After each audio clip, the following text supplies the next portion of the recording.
सुप्रभात प्यारे बच्चों, मैं आशा करती हूँ कि आप सभी कुशल पूर्वक होंगे।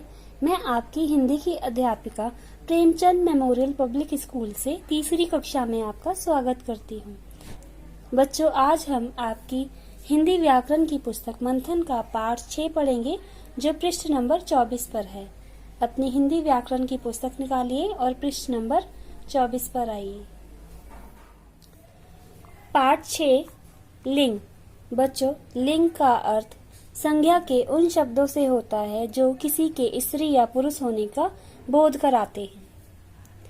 चित्रों को ध्यानपूर्वक देखिए तथा उनके नीचे लिखे वाक्यों को पढ़िए। वर वधू माला डालने के लिए तैयार हैं। लड़का लड़की खिलौनों से खेल रहे हैं। मुर्गा मुर्गी दाना चुग रहे हैं। गाय और बैल को चारा दे दो। बच्चों, आपने देखा कि इन वाक्यों में वर, लड़का, मुर्गा और बैल शब्द पुरुष जाति के शब्द हैं। वधू, लड़की, मुर्गी और गाय शब्द स्त्री जाति के शब्द हैं। शब्द पुरुष जाति का है या स्त्री जाति का, यह ज्ञान हमें लिंग कराता है। बच्चों, इन वाक्यों में हमने ये शब्द देखे जो स्त्री और पुरुष जाति का बोध करा रहे हैं। ओके बच्चों, लिंग के माध्यम से हमें पता चलता है कि वाक्य में प्रयोग होने वाला संज्ञा शब्द स्त्री जाति का है या पुरुष जाति का। जैसा कि हमने अभी इन वाक्यों में देखा है, यह मुर्गा शब्द जो है यह पुरुष जाति का है और यह मुर्गी शब्द जो है वो स्त्री जाति का है। ओके, तो हमें लिंग के माध्यम से पता चलता है कि संज्ञा शब्द स्त्री जाति का है या पुरुष जाति का।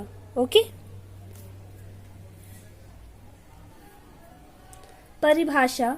शब्द के जिस रूप से पुरुष या स्त्री जाति का बोध हो उसे लिंग कहते हैं। लिंग के प्रकार। लिंग के 2 प्रकार होते हैं, पुल्लिंग और स्त्रीलिंग।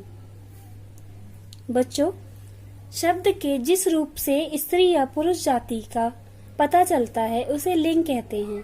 लिंग के 2 प्रकार होते हैं, पुल्लिंग और स्त्रीलिंग। बच्चों, पृष्ठ नंबर 25 पर आइए। लिंग, पुल्लिंग, स्त्रीलिंग। लिंग के 2 भेद होते हैं, पुल्लिंग और स्त्रीलिंग। जिन शब्दों से पुरुष जाति का बोध होता है वे पुल्लिंग कहलाते हैं, जैसे शेर, सेठ, चूहा, मोर। स्त्रीलिंग। जिन शब्दों से स्त्री जाति का बोध होता है वे स्त्रीलिंग कहलाते हैं, जैसे शेरनी, सेठानी, चूहिया, मोरनी। बच्चों, संज्ञा के जिन शब्दों से पुरुष जाति का बोध होता है वे पुल्लिंग कहलाते हैं और संज्ञा के जिन शब्दों से स्त्री जाति का बोध होता है वे स्त्रीलिंग कहलाते हैं। जैसा कि हमने यहाँ उदाहरण में देखा है, इन शब्दों से पता चलता है कि ये पुल्लिंग है और इन शब्दों से पता चलता है कि ये स्त्रीलिंग है। ओके, शेर शब्द जो है ये पुल्लिंग है और शेरनी शब्द जो है ये स्त्रीलिंग है।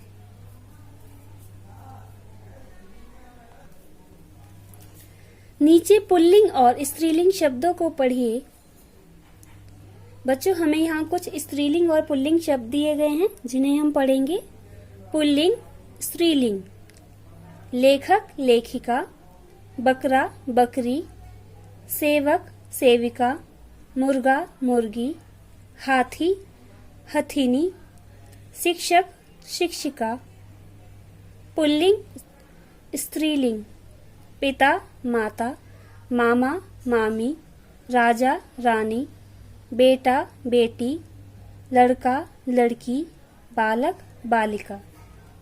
बच्चों, ये स्त्रीलिंग और पुल्लिंग शब्द हैं। ये पुल्लिंग शब्द हैं, इनसे पुरुष जाति का बोध हो रहा है और ये स्त्रीलिंग शब्द हैं, इनसे स्त्री जाति का बोध हो रहा है। ओके, पृष्ठ नंबर 26 पर आइए।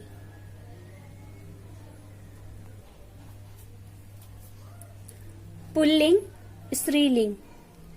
भील, भीलनी, चाचा, चाची, नाग, नागिन, माली, मालिन, पुजारी, पुजारिन, नौकर, नौकरानी,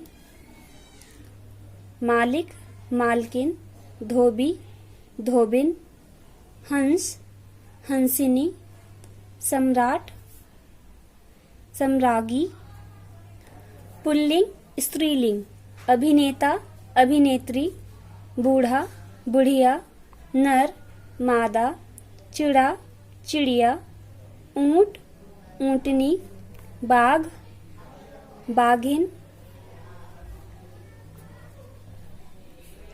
पंडित, पंडिताइन, सुनार, सुनारिन। अध्यापक, अध्यापिका, राजकुमार, राजकुमारी।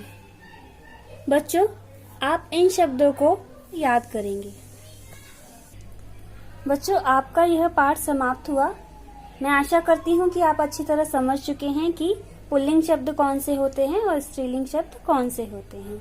ओके, पृष्ठ नंबर 26 और 27 पर आपको अभ्यास माला दी गई है, ये आप देख सकते हैं यहाँ पर। ओके, आप इस पाठ को एक बार और पढ़ेंगे, उसके पश्चात दी गई अभ्यास माला को अपनी पुस्तक में करने का अभ्यास करेंगे। ओके, यदि आपको इस पाठ से संबंधित कोई प्रश्न पूछना है तो आप बेझिझक पूछ सकते हैं। धन्यवाद।